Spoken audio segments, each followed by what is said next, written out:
بسم اللہ الرحمن الرحیم۔ مسلسل دو بیانات میں نے یہ نصف شعبان کی روزے پر کیے ہیں۔ ابھی نصف شعبان گزر جائے، آیا اس کے بعد روزہ رکھنا چاہیے کہ نہیں چاہیے؟ بس 16 شعبان سے لے کر تک رمضان کے مہینے تک 14-15 دن ہوتے ہیں، اس میں روزہ رکھنا چاہیے کہ نہیں چاہیے؟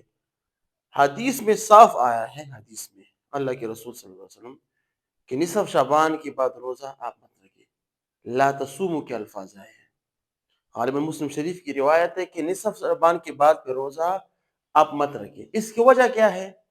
وجہ یہ کہ انسان کی صحت روزے کے ساتھ بڑی کمزور ہوتی ہے۔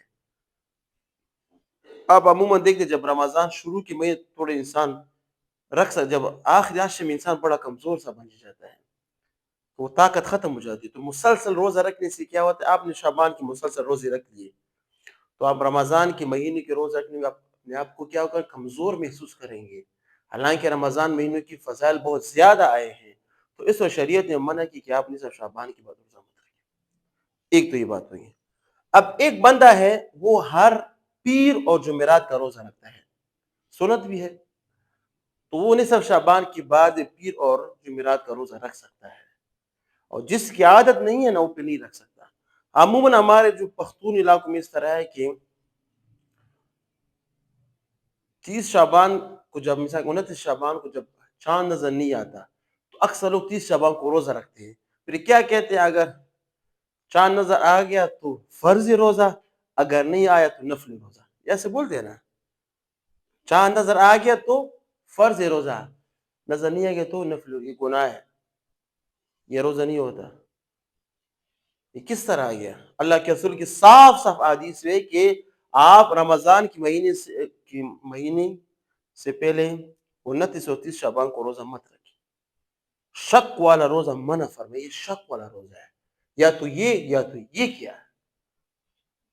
آپ کے ملک میں علماء بیٹھے ہیں، آپ کے ملک میں علماء نے چاند دیکھ لیا تو رمضان کا روزہ رکھ لو، نہیں دیکھ لیا تو روزہ مت رکھو۔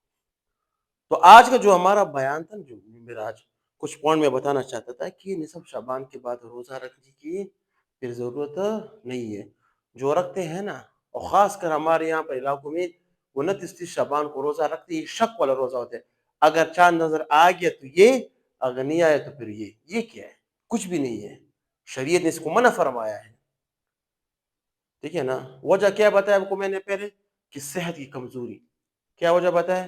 صحت کی کمزوری۔ اس بنا پر بعض لوگ کہتے ہیں کہ اللہ کے رسول تو روزہ رکھے ہیں، وہ اللہ کے رسول ہے، وہ محمد صلی اللہ علیہ وسلم ہے، لیکن اسی کے لیے شریعت آئی ہے۔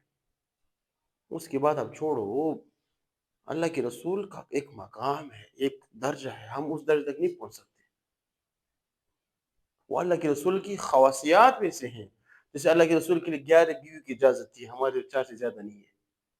تو اللہ کے رسول کے لیے اپنے ایک مقام ہے، اس مقام پر ہم نہیں، اللہ کے رسول کے ساتھ اللہ کے اپنے معاملات ہیں۔ شریعت کیا ہے کہ نصف شعبان کی بات اپنے روزہ نہیں رکھنا، جو رکھے گا وہ کیا ہوگا؟ شک والا روزہ کیا ہوگا؟ گنہگار ہوگا۔ اور آج یا کل یہاں پر نصف شعبان 15 شعبان کا روزہ بھی ہے، تو تمام دوست جو بیان سننے سے درخواست ہے کہ 15 شعبان کی جو رات پر اعمال بھی کریں، اور 15 شعبان کا روزہ رکھیے، مستحب ہے۔ وآخر دعوانا الحمدللہ۔